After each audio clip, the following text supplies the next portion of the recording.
नमस्कार, स्वागत है आप सभी का 18 स्वदेश पर। मैं हूं आपके साथ सौमित्र बुद्धकर। आप देख रहे हैं मार्केट्स पर हमारी खास पेशकश कल की तैयारी। आइए बता दें सबसे पहले कि क्या खास लेकर आए हैं आज हम शो में आपके लिए। रुपए में लगातार कमजोरी का दौर चल रहा है और आज एक बार फिर रुपए ने रिकॉर्ड कमजोरी दिखाई है। क्या है इसकी वजह और अब आगे क्या चाल रह सकती है रुपए की, ये समझेंगे। साथ ही साथ HCL टेक पर होगा फोकस। TCS के बाद अब एक बड़ी दिग्गज कंपनी HCL टेक के नतीजे कल आने वाले हैं। कैसे रह सकते हैं ये नतीजे, ये भी समझेंगे। साथ ही साथ हमारे मेहमानों से पूछेंगे कल के लिए कुछ दमदार ट्रेडिंग आइडियाज भी।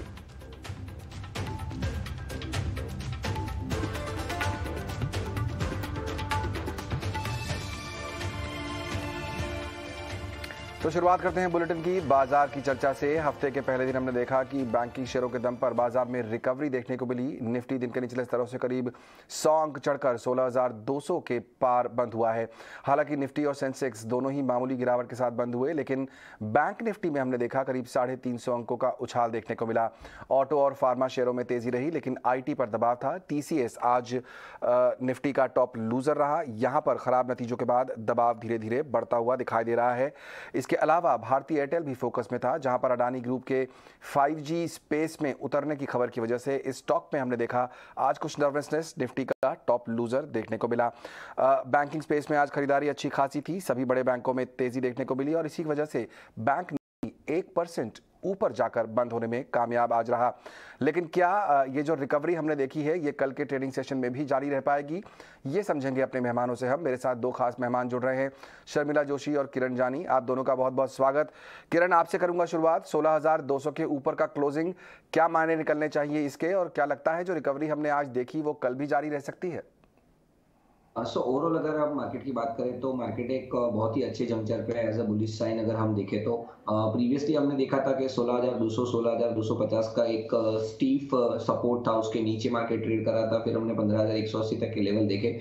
वहां से जिस तरह से बाउंस हमने देखा है और जिस तरह की रिकवरी अभी पैन आउट हो रही है, हमें लग रहा है कि आने वाले टाइम में 16,000 से 16,400 के रेंज में मार्केट रहेगा, जहां पे 16,200 एक टग ऑफ वॉर है। आज भी हमने देखा था कि मार्केट एक लोअर लेवल के ऊपर ओपन हुआ था, लेकिन जिस तरह से पुट राइटर्स स्ट्रॉन्ग इनफ थे, 16,000 के पुट राइटर्स अगर आप देखोगे सो मॉर्निंग से लेके 39,000 लॉट का ओपन इंटरेस्ट एड ऑन, जो एक क्लियर इंडिकेट कर रहा है कि सपोर्ट बन रहा है। साथ ही साथ एग्रेसिवनेस हमने देखी थी 16,200 के पुट राइटिंग में, जहां पे 65,000 लॉट का ओपन इंटरेस्ट हमने देखा है और 79,000 लॉट का टोटल ओपन इंटरेस्ट 16,200 के पुट में है। सो कहीं ना कहीं 16,200 एक इंपॉर्टेंट लेवल है। जब तक उसके नीचे मार्केट नहीं जाता है, there are very good chances कि हम एक बार के लिए ऊपर में 16,400 देख सकते हैं। ऊपर में अगर हम देखें तो कॉल राइटर्स भी स्ट्रॉन्ग है। 16,200 के कॉल राइटर्स की अगर मैं बात करूं तो 30,000 लॉट का ओपन इंटरेस्ट है और ऊपर में अगर मैं हम देखें 16,300 के ऊपर तो वहां पे भी कहीं ना कहीं 66,000 का कॉल राइटिंग है। सो एक रेंज के अंदर ट्रेड कर रहा है और 16,200 के ऊपर अगर मार्केट टिकता है तो there are very good chances कि हम 16,300 16,400 की रेंज में जाएंगे और 16,200 के नीचे आएगा तो 16,000। तो एक टग ऑफ वॉर लग रहा है, आइदर साइड मार्केट घूम सकता है। हाउएवर जो हमारा जो बायसनेस है वो बुलिश साइड रहेगा, क्योंकि आज भी हमने देखा था कि शुरुआत में थोड़ा मार्केट नरम था, लेकिन ब्रॉडर मार्केट की अगर मैं बात करूं तो वो तेजी में था। तो ऑल इन ऑल उसकी स्ट्रेटजी रखनी चाहिए हमें हमको यहाँ पे निफ्टी के अंदर। सिमिलर में बैंक निफ्टी में भी अगर हम देखें तो 35,000 का जो लेवल था वो एकदम स्ट्रॉन्ग तरीके से होल्ड कर रखा। सुबह हमने देखा था कि मार्केट 35,000 के आसपास ओपन हुआ, लेकिन फिर शुरुआत से ही हमने बैंक निफ्टी में तेजी देखी थी। जो प्राइवेट बैंक है दे वर डूइंग गुड और ऊपर के लेवल होल्ड करने में सस्टेन रहे। यहाँ पे हम 35,500 की जो स्ट्राइक है उस पे जिस तरह की कॉल राइटिंग हमको देखने को मिली है, 1 लाख लॉट का ओपन इंटरेस्ट है। आज सुबह से कॉल राइटर्स ने 30,000 लॉट का ओपन इंटरेस्ट एड ऑन किया है। जबकि पुट राइटिंग की मैं बात करूं तो पुट राइटर्स इतने स्ट्रॉन्ग नहीं थे।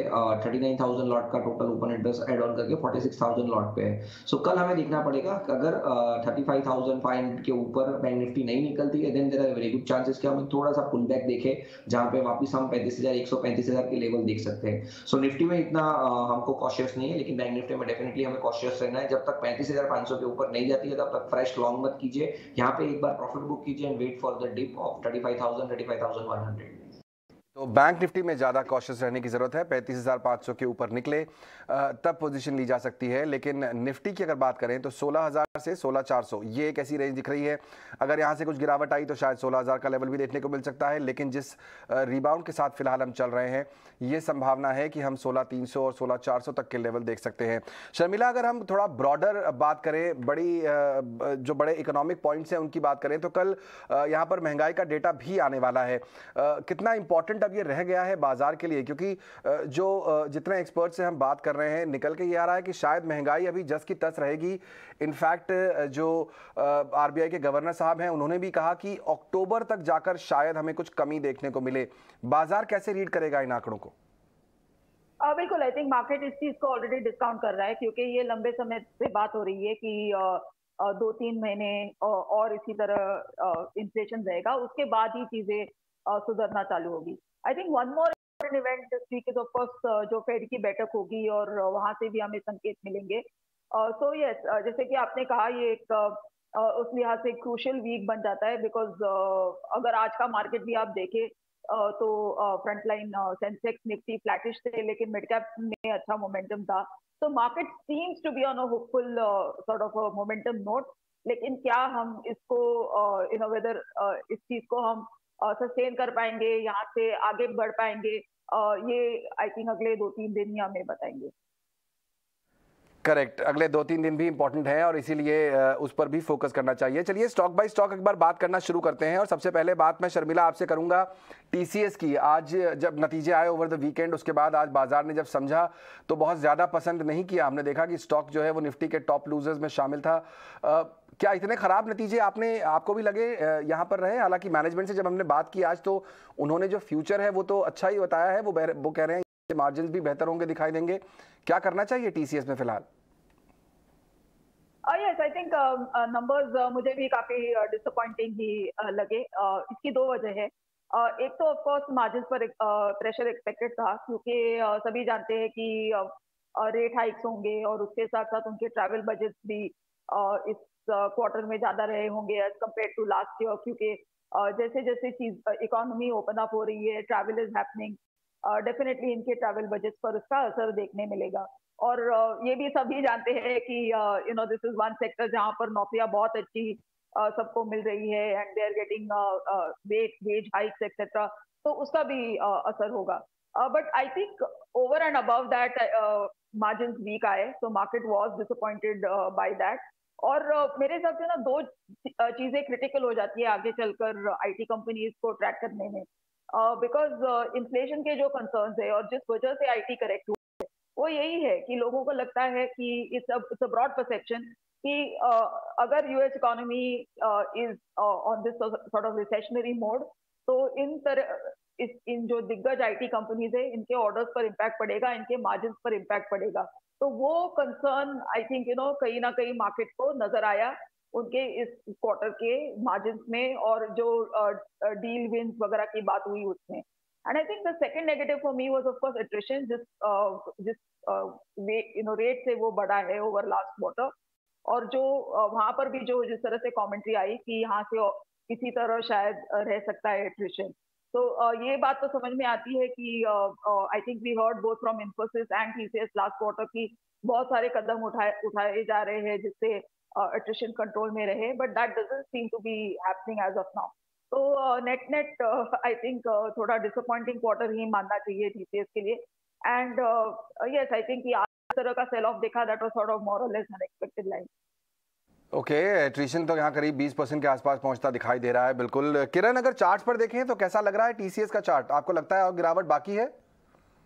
रिसेंटली हमने देखा था कि जो गिरावट आई थी वो कहीं ना कहीं 3020 3030 के आसपास एक बॉटम आउट बना था, जहां पे बुलिश डोजी कैंडलस्टिक्स पैटर्न बनी थी, और वहां से हमने देखा है कि एक रिकवरी फेस आया, जहां पे हमने ऊपर में 3360 तक के लेवल देखे, जहां पे 50 डेज मूविंग एवरेज का रेजिस्टेंस हुआ, वहां से स्टॉक वापस अपने लोअर लेवल के आसपास आ रहा है। सो कहीं ना कहीं जो रेंज हमें या तो जो सपोर्ट हमें दिख रहा है वो 3000 से 3050 तक का है। 3000 वैसे भी एक साइकोलॉजी रेजिस्टेंस है और प्रीवियसली भी हमने देखा था कि 3000 के आसपास काफी रेजिस्टेंस फेस किया था, उसके बाद वहां से एक वन साइड रैली आई थी। सो यहाँ से डेफिनेटली एक बार के लिए हमें वेट एंड वॉच करना चाहिए। 3000 3050 के बीच में अगर किसी को बॉटम फिशिंग करना हो तो ही कीजिए और 3000 के नीचे का हम स्टॉप लॉस लेके इसमें बॉटम फिशिंग कर सकते हैं। अदरवाइज इस भाव पे मेरे हिसाब से वेट एंड वॉच करना चाहिए हमें। वॉच करना चाहिए। कुछ और 100-125 रुपए की गिरावट यहाँ पर और संभव है टीसीएस में। आज ही हमने देखा करीब 150 रुपए नीचे ये स्टॉक बंद हुआ है, 4.5%। तो कुछ और गिरावट शायद हो सकती है। कुछ रुकिए, 3000 के लेवल तक आए तब शायद मौका मिले। लेकिन आईटी कंपनियों की बात हम कर रहे हैं तो यहाँ पर रुपए की बात भी करना जरूरी है, जो कि लगातार रिकॉर्ड कमजोरी के साथ कारोबार कर रहा है। क्या वजह है इस कमजोरी की और क्या डिटेल्स क्या कह रहे हैं इस समय एनालिस्ट, ये सब बताने के लिए मेरे सहयोगी विश्वमोहन मेरे साथ जुड़ रहे हैं। विश्वमोहन, कमजोरी लगातार बढ़ती जा रही है रुपए में, क्या कह रहे हैं एनालिस्ट इस समय?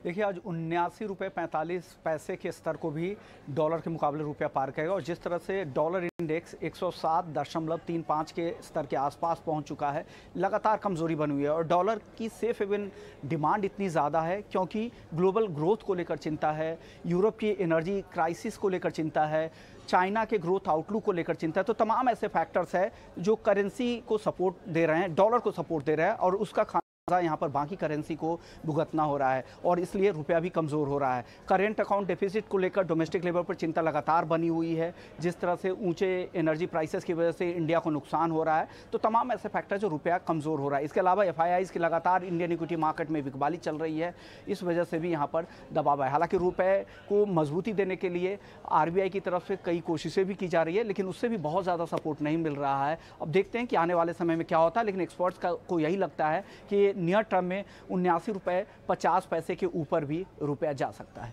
जी, शुक्रिया विश्वमोहन। यानी कुछ और कमजोरी की उम्मीद यहां पर की जा रही है। शर्मिला, अगर पिछली बार भी हमारी आपकी बात हुई थी, अगर रुपए को प्ले करना है, गिरते हुए रुपए को, आईटी एक स्पेस होता है, एक्सपोर्ट ओरिएंटेड कंपनियां हैं, लेकिन यहां तो रिजल्ट की वजह से बहुत ज़्यादा फायदा शायद न मिले, लेकिन बाकी जो स्पेस है, एक्सपोर्ट कंपनियां, गारमेंट्स हैं या फिर टेक्सटाइल कंपनियां हैं, क्या उनको अप्रोच करना चाहिए इस समय अपने पोर्टफोलियो में शामिल करने के? कौन से स्टॉक्स पर फोकस होगा आपका? My focus would be on pharma and chemicals. मुझे लगता है कि फार्मा एक ऐसा सेक्टर है जहाँ पर हमने देखा है कि इंक्रीजिंगली हमारा प्रेजेंस यूएस और बाकी जोग्राफीज में काफी बढ़ गया है। तो this is a definite sort of export facing sector. और केमिकल्स इसलिए क्योंकि मुझे लगता है कि जिसको हम चाइना +1 फैक्टर कहते हैं, वो पिछले 1-2 सालों में इट हैज गेन प्रोमिनेंस और हम ये देखते हैं कि काफी जो बायर्स है they are looking for producers other than China. और क्योंकि केमिकल सेक्टर ऐसा सेक्टर है ना कि अगर इन कंपनीज को even if they don't get the whole business, अगर पार्ट ऑफ द बिजनेस उनकी तरफ डाइवर्ट होता है तो उनके लिए ये काफी अहम चीज हो जाती है। So I think from a stock price, stock यानी आगे चलकर स्टॉक परफॉर्मेंस पर्सपेक्टिव, मुझे फार्मा और केमिकल सेक्टर काफी पसंद है। ओके, फार्मा और केमिकल पर फोकस किया जा सकता है एक्सपोर्ट ओरिएंटेड कंपनियों की अगर बात करें तो। किरण, कोई आपको पसंद हो फार्मा स्पेस से? फार्मा के अंदर हम बात करें तो डॉक्टर्स रेड्डी हमको अच्छा लग रहा है, जिस तरह से उसमें एक रिकवरी आई है और आज उसमें एक ब्रेकआउट भी हमें देखने को मिला है। एक्चुअली वहाँ पे 2 ब्रेकआउट हमें देखने को मिले हैं पैटर्न वाइज, एक है असेंडिंग ट्रायंगल और दूसरा है डबल बॉटम। साथ ही साथ स्टॉक ने अपने 200 डेज मूविंग एवरेज के ऊपर क्लोज भी दिया है। सो कोई भी डिप आता है 4400 जो एक रेजिस्टेंस था, now it will act as an support. So current market price से या तो फिर कोई भी गिरावट आती है 4400, तो वहाँ पे हमें लॉन्ग करके जाना चाहिए। एक पोजिशनल स्टॉप लॉस हमें 4280 का रखना है और जिस तरह का पैटर्न फॉर्मेशन है, there are very good chances के आने वाले 1 से 2 महीने के अंदर 5000 तक के टारगेट भी डॉक्टर्स रेड्डी के ऊपर दिख रहे हैं। 1 से 2 महीने अगर वेट करें तो 5000 तक के टारगेट भी देखने को मिल सकते हैं। डॉक्टर रेड्डी इस समय फार्मा स्पेस से एक टॉप पिक निकल कर आ रहा है। एक और स्टॉक जो लगातार फोकस में था वो था भारतीय एयरटेल। आज करीब 5% तक की गिरावट इसमें देखने को मिली। क्या इसकी वजह अडानी ग्रुप का जो 5G स्पेस में आना है ये माना जाए, या फिर कोई और भी फैक्टर्स हैं जो भारतीय एयरटेल की गिरावट में इस समय काम कर हैं? सौमित मेरे साथ जुड़ रहे हैं अपनी इंटेलिजेंस रिपोर्ट लेकर। सौमित, बताइए क्या वजह रही आज भारतीय में गिरावट की? भारती एयरटेल की अगर हम बात करें तो 3 कारण है कि जिसकी वजह से हमें ये ड्रॉप देखने को मिल रहा है शेयर प्राइस में। पहला तो ये है कि एक स्ट्रॉन्ग अडानी ग्रुप अगर टेलीकॉम स्पेक्ट्रम ऑक्शन में हिस्सा लेगा तो उस वजह से जो बिडिंग प्रोसेस होगा वो थोड़ा अग्रेसिव हो सकता है, जिसकी वजह से स्पेक्ट्रम के प्राइसेस बढ़ जाएंगे, जिसकी वजह से कोई भी एक टेलीकॉम ऑपरेटर जैसे कि भारती एयरटेल उनके लिए स्पेक्ट्रम एक्विजिशन कॉस्ट बढ़ जाएगा। तो ये पहला कारण है। दूसरा कारण ये है कि अभी अडानी ग्रुप B2B सेगमेंट में फोकस कर रहा है, जिसे एंटरप्राइज सेगमेंट माना जाता है, बट आगे जाके वो B2C सेगमेंट में भी एंटर कर सकता है, जिसकी वजह से जो कॉम्पिटिटिव इंटेंसिटी होगा टेलीकॉम इंडस्ट्री में वो काफ़ी बढ़ जाएगा। और तीसरा कारण ये है कि जो एंटरप्राइज बिजनेस है वो 5G टेलीकॉम रेवेन्यू का 40% हिस्सा होने की एक्सपेक्टेशंस है, और अडानी ग्रुप के एंट्री होने से पोटेंशियल फ्यूचर रेवेन्यू जो है वो किसी भी टेलीकॉम ऑपरेटर के लिए कम हो जाता है। और भारती एयरटेल के लिए एंटरप्राइज बिजनेस भी एक सिग्निफिकेंट बिजनेस ऑपरेशन इस वक्त। उसके अलावा अगर आप देखेंगे तो अभी की चीज़ जिस पे हमें ध्यान रखनी होगी वो है कि जो अर्नेस्ट मनी डिपॉजिट एक टेलीकॉम ऑपरेटर पे करेगा वो अडानी ग्रुप कितना पे करता है, और इसका लास्ट डे ऑफ पेमेंट है जुलाई 20। तो ये डेट सबके नज़र में रहेगी, क्योंकि जितना higher earnest money deposit Adani group पे करेगा उसका मतलब यही होता है कि जो स्पेक्ट्रम ऑक्शन होगा वो काफ़ी अग्रेसिव हो सकता है उनकी तरफ से। एनालिस्ट का मानना है कि अगर 3000 करोड़ का Ernest money deposit Adani group ने किया तो जो टेलीकॉम ऑक्शन होंगे उसके जो बिडिंग प्रोसेस होगा वो काफ़ी अग्रेसिव हो सकता है। अब आज के ट्रेड में हम वोडाफोन आइडिया में भी काफ़ी सारे गेंस देख रहे हैं, क्योंकि मार्केट की एक्सपेक्टेशंस ऐसे भी है कि अगर स्पेक्ट्रम में ऑक्शंस ना खरीदे अडानी ग्रुप ने तो वो वोडाफोन आइडिया से स्पेक्ट्रम खरीद सकता है, जो कि अच्छा बेनिफिशियल हो जाएगा ग्रुप वोडाफोन आइडिया के लिए। और इसी कारण हमें थोड़े बहुत गेंस वोडाफोन आइडिया में देख रहे हैं। और इंडस टावर्स की अगर हम बात करें तो अगर Adani group telecom space enter करता है तो इंडस टावर्स को काफ़ी बेनिफिट होगा, क्योंकि इंडस टावर्स इंडिया का सबसे बड़ा टावर कंपनी है, और अगर कोई नया टेलीकॉम ऑपरेटर आता है जो कि काफ़ी स्ट्रॉन्ग प्लेयर है तो टावर की डिमांड आगे जाके बढ़ जाएगी, जिसकी वजह से इंडस टावर्स को बेनिफिट हो सकता है इस चीज़ का। ओके, शुक्रिया सौमित। तो ये सारा एनालिसिस क्यों आज हमने देखा भारती एयरटेल में गिरावट। शर्मिला, आपको लगता है कि अडानी अब जब आने वाले हैं, उन्होंने अपनी मंशा क्लियर कर दी है, क्या कोई संभावना कि वो B2C बिजनेस में आए, कस्टमर्स तक एक नई टेलीकॉम सर्विस आने की संभावना दिखाई देती है, या फिर जो भारती में आज फॉल था वो शायद अनवारंटेड था?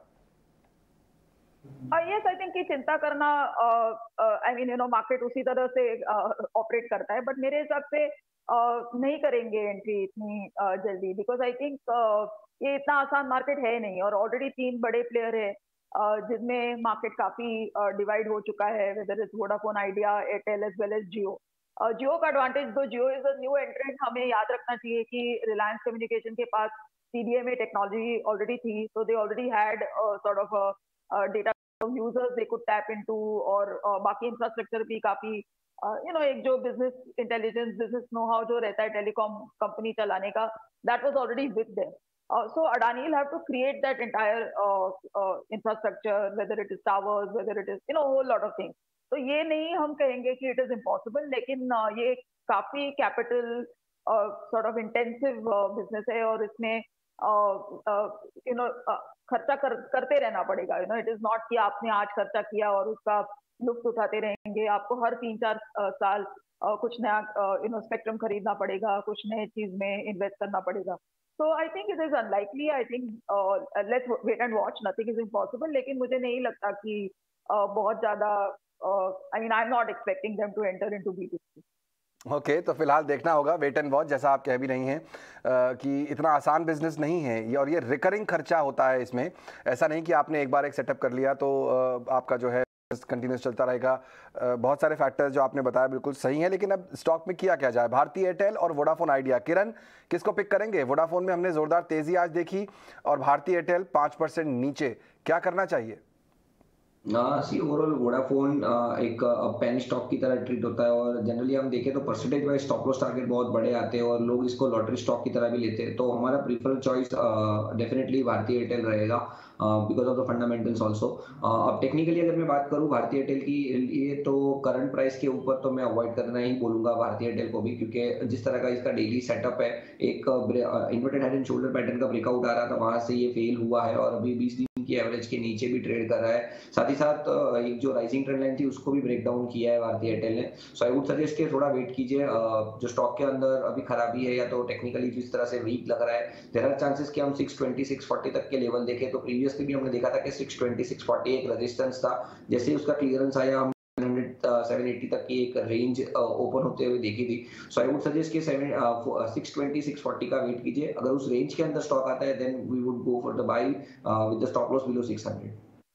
ओके, तो 620 के आसपास यहाँ पर बाय बनेगा तो कुछ और गिरावट शायद संभावना है, उसके बाद आप अपॉर्चुनिटी देख सकते हैं, बाय ऑन डिप्स जिसे हम कहते हैं। चलिए एक रिजल्ट प्रीव्यू भी ले लेते हैं। कल HCL टेक के नतीजे आने वाले हैं, क्या उम्मीद है स्ट्रीट को? शरद दुबे मेरे साथ जुड़ रहे हैं बताने के लिए। शरद बताइए, क्या उम्मीद है HCL टेक से मार्केट को इस समय? जी हाँ, फोकस में रहने वाला है HCL टेक। स्टॉक में लगभग 30% का इस साल में जो है गिरावट देखने मिला है, और अगर उनके वैल्यूएशंस की बात करें तो लगभग 18 टाइम्स उनके 12 मंथ अर्निंग्स पे जो है कंपनी जो है ट्रेड कर रही है। अब देखा जाए अगर डॉलर रेवेन्यू में ग्रोथ लगभग सपाट रहने वाला है, सिर्फ 0.7% का ग्रोथ का अनुमान है। एबिट भी जो है सपाट का एक्सपेक्टेशन है, हालांकि मार्जिन्स में दबाव रहेंगे, लगभग 40 बेसिस पॉइंट्स का गिरावट जो है तिमाही दर तिमाही देखने मिल सकता है। अगर के बारे में बात करें तो एडजस्टेड लेवल पे 10% का गिरावट का अनुमान है, लेकिन जो इंपॉर्टेंट फिगर होती है, जो कांस्टेंट करेंसी ग्रोथ होती है, वो लगभग 2.5 से लेकर 3% का जो है ग्रोथ का अनुमान है। और अगर सेक्टर्स की बात करें तो जो IT सर्विसेज और एंटरप्राइज इंजीनियरिंग सर्विसेज है, इसमें जो है ग्रोथ देखने मिलेगी। मार्जिन्स ऑफकोर्स इंपैक्टेड रहेंगे क्योंकि वीज़ा कॉस्ट और रिफिलिंग एट्रिशन, इन दोनों के कारण जो है एक इम्पैक्ट पड़ने वाला मार्जिन्स में। और लेकिन जो डील साइज़ है वो लगभग 1.5 से लेकर $2 बिलियन का अनुमान है। लेकिन आगे जाते हुए जो है इंपॉर्टेंट बात रहेगा डील पाइपलाइन, एट्रिशन कैसे चेंज होती है और गाइडेंस में कुछ बदलाव है कि नहीं, क्योंकि गाइडेंस जो लास्ट क्वार्टर में आई थी वो इंपॉर्टेंट रहेगी, क्योंकि रेवेन्यू ग्रोथ गाइडेंस लगभग 12 से लेकर 14% ईयर ऑन ईयर बेसिस पे सीसी ग्रोथ के लिए FY23 का अनुमान दिया गया था, और एबिट मार्जिन गाइडेंस यहीं पे 18 से लेकर 20% तक का दिया गया था। तो ये दो आंकड़े जो है बहुत इंपॉर्टेंट रहने वाले हैं जब इनके रिजल्ट्स आएंगे। शुक्रिया शरद। तो फिर देखना होगा कि नतीजे कैसे आते हैं HCL टेक के, उसके बाद कोई कॉल लेना होगा इस स्टॉक पर। तो कल जब नतीजे आ जाएंगे उसके बाद कल के कार्यक्रम में हम जरूर इस पर चर्चा करेंगे। आज किरण, मैं एक सवाल पूछना चाहता हूं। जो स्ट्रेंथ थी मार्केट में वो हमने बैंक्स में देखी, ICICI बैंक, एक्सिस बैंक, सारे प्राइवेट बैंक्स में अच्छी तेजी थी, PSU बैंक्स में अच्छी तेजी थी। क्या सिचुएशन दिख रही है? क्या यहाँ पर लॉन्ग प्ले बनता है किसी स्टॉक में? अगर स्टॉक स्पेसिफिक अगर हम बात करें तो डेफिनेटली आप प्राइवेट बैंक को देख सकते हैं, क्योंकि ऑलरेडी हमने ये साल की शुरुआत में देखा था कि PSU बैंक में एक अच्छा सा रिटर्न आ गया था, उसके बाद एक प्रॉफिट बुकिंग आई थी, लेकिन उसके सामने अगर हम प्राइवेट बैंक देखें तो इतना कुछ मूव आया नहीं है। सो हमारा प्रीफर्ड चॉइस अभी अगर सेक्टोरियल वे में बैंकिंग के अंदर आप विद इन द बैंकिंग आप पूछ रहे हो तो वो HDFC बैंक रहेगा। HDFC बैंक की अगर हम बात करें तो जिस तरह से हम देख रहे हैं कि 1300 के लेवल से उसमें एक राइज आया और अभी 1400 लेवल के आसपास है। सो यहाँ से भी आप एक लॉन्ग करके जा सकते हैं। अगर नीचे में कोई भी गिरावट आती है तो 1380 1370 तक एक अच्छा सपोर्ट दिख रहा है। पोजिशनली हमें 1340 के एक स्टॉप लॉस के साथ ट्रेड करना चाहिए। आने वाले अगर आप 2 से 3 महीने के ट्रेड के लिए आप रखना चाहते हो तो 1600 तक के टारगेट हमें दिख रहे हैं HDFC बैंक में। दूसरा हमें जो अच्छा लग रहा है वो ICICI बैंक है। ICICI बैंक में भी रिसेंटली एक डबल बॉटम ब्रेकआउट हमें देखने को मिला है, आज उसमें एक फॉलो बाइंग भी आया हुआ है। सो यहाँ पे जो एक क्लस्टर जोन हमें मिल रहा है वो 760 750 का एक क्लस्टर रेजिस्टेंस क्लियर किया है। सो ICICI बैंक में भी बाय ऑन डिप्स की ही एक स्ट्रेटजी रहेगी। 200 डेज मूविंग एवरेज जो 740 है उसके नीचे का स्टॉप लॉस मेंटेन कीजिए, और यहाँ पे भी हमें रिस्क रिवॉर्ड अच्छा लग रहा है। रिसेंटली जिस तरह के ऊपर में 812 820 के टॉप बनाए थे वहां तक ये जा सकता है। तो शॉर्ट टर्म के लिए ICICI बैंक, लॉन्ग टर्म के लिए HDFC bank. Okay, long term के लिए HDFC बैंक और शॉर्ट टर्म के लिए ICICI बैंक, ये दो स्टॉक्स जिन पर आप फोकस कर सकते हैं। इस समय जो ताज़ा अपडेट मैं देख रहा हूं वो ये कि कच्चा तेल करीब 3% नीचे है, 104 के नीचे ये अब पहुंच गया है, लेकिन US के जो स्टॉक फ्यूचर्स हैं वहां पर हम गिरावट देख रहे हैं आधे % की। देखते हैं कल का बाजार कैसा रहेगा, लेकिन इस बीच कल कौन से स्टॉक्स पर आपको फोकस करना चाहिए ये जानेंगे हमारे मेहमानों से अब, क्योंकि वक्त है अब VIP शेयर्स का।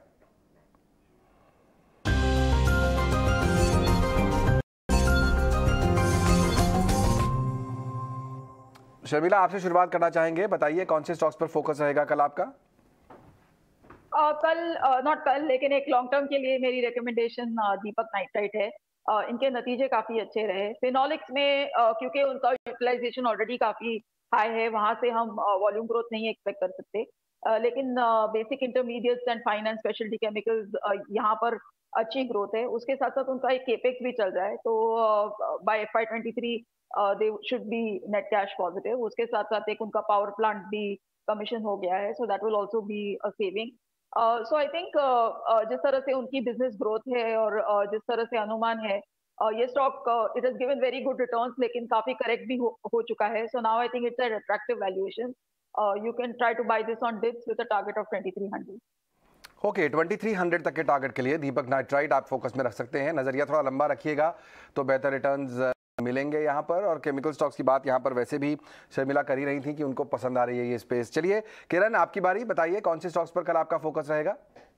हमारे दो स्टॉक रहेंगे और दोनों small cap mid cap sector के स्टॉक है। पहला तो रहेगा मिंडा कॉर्प। मिंडा कॉर्प में अगर हम देखें तो एक जो साइजेबल गिरावट थी उसके बाद हमने देखा है कि नीचे में एक राउंडिंग बॉटम पैटर्न बनाया है मिंडा कॉर्प के अंदर। उसमें भी हमने देखा कि 215 से 210 का एक कंसोलिडेशन जोन था जो मार्केट क्रॉस नहीं कर रहा था और आज ही वहां से ब्रेकआउट आया है। सो ओवरऑल राउंडिंग बॉटम के साथ साथ एक फ्लैग पैटर्न ब्रेकआउट भी हमें मिंडा कॉर्प के ऊपर दिख रहा है। तो 217 के आसपास इसका क्लोजिंग है। कल कोई भी डिप आता है तो करंट मार्केट प्राइस से भी हम लॉन्ग करके जा सकते हैं। 237 का हमारा टारगेट रहेगा, 236 का, और स्टॉप लॉस के हिसाब से हमें 205 मेंटेन कर रहा है। नेक्स्ट जो स्टॉक है वो रुशील डेकोर है। यहाँ पे भी अगर हम देखें तो एक राउंडिंग बॉटम पैटर्न बना है, साथ ही साथ inverted head and shoulder pattern breakout भी देखने को मिल रहा है और एक फॉलिंग ट्रेंड लाइन ब्रेकआउट भी है। सो मल्टीपल ब्रेकआउट हमें रुशील डेकोर के ऊपर भी मिल रहा है। वॉल्यूम वाइज भी अगर हम देखें तो एक अच्छा राइज हमें देखने को मिला है। सो 447 के आसपास स्टॉक की क्लोजिंग है, हमें लॉन्ग करके जाना चाहिए। 470 का हमारा टारगेट रहेगा और 431 हमारा स्टॉप लॉस रहेगा। रुशील डेकोर और मिंडा कॉर्प, ये दो स्टॉक जहां पर आपको खरीदारी करके चलना है। स्टॉप लॉसेस और टारगेट आपके सामने। ये हैं किरण की पसंद। बहुत बहुत शुक्रिया किरण और शर्मिला, समय निकालकर आज शो में शामिल होने के लिए और हमें अपने स्टॉक आइडियाज भी देने के लिए। चलिए कल की तैयारी में फिलहाल इतना ही। मुझे और पूरी टीम को दीजिए इजाजत, लेकिन आप बने रहिए ET Now स्वदेश के साथ।